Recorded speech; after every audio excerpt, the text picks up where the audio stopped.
If your baby is between 4 and 12 months old, and you're using or thinking about using white noise, pink noise, brown noise, rain sounds, or classical music for sleep, there are important things you need to understand. This stage is very different from the newborn phase. Between 4 and 12 months, your baby's sleep cycles begin to mature. They transition between light and deep sleep more frequently, and they become far more aware of their environment. That means sound can either support sleep or accidentally interfere with it. Let's break it down. White noise remains one of the most commonly used tools during this stage. Why? Because it masks environmental disruptions.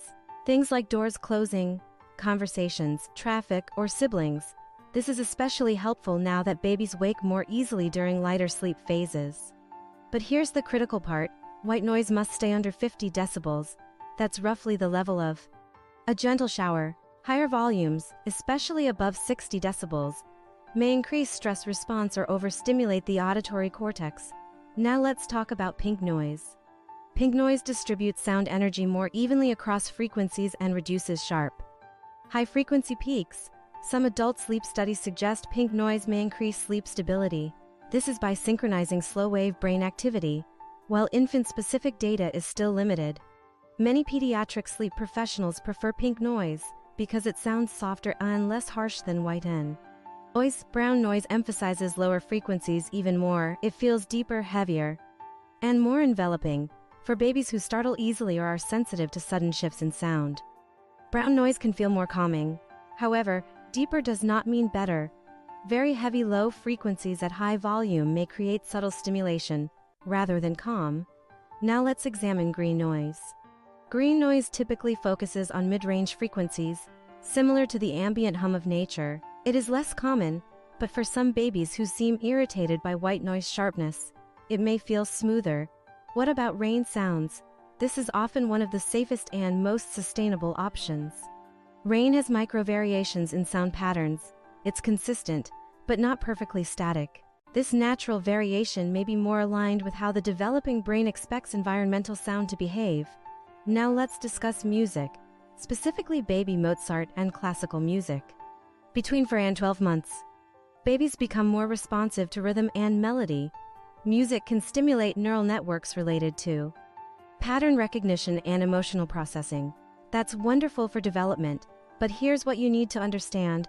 Music is stimulating, noise is regulating. Music contains tempo shifts, dynamic rises, and instrumental layering. Even calm piano music activates the brain differently than steady noise. So what is the correct use? Use classical music during pre-sleep routines, bath time, feeding, dim lights, gentle rocking. Let the music prepare the nervous system. Then, if needed, transition to a steady sound overnight. Now here's something most channels never say. At 4 to 12 months, sleep associations begin to solidify. If a baby cannot fall asleep without sound, and wakes every time the sound stops, that's not a sound issue. That's a sleep association pattern forming.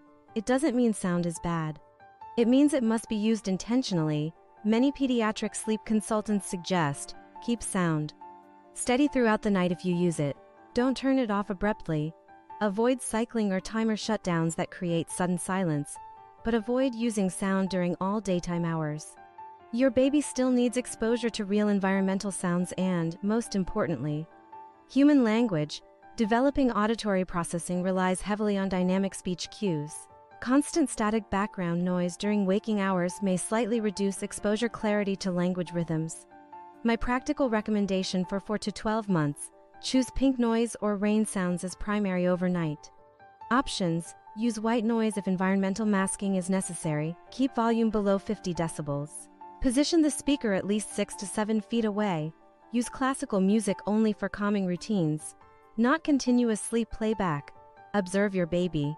Signs sound may be stimulating include increased night waking, sudden limb movements, difficulty settling despite sound, or irritability when the sound is on. Sound should reduce stress, not add sensory load. And finally, no sound is universally perfect. There is no magic frequency. There is safe use and there is unsafe use. You are responsible for observing your child's response and making conscious decisions. My role is to give you clarity, not trends, because when used correctly, sound can be a powerful sleep support tool. When used carelessly, it becomes just another overstimulation source. Choose intentionally,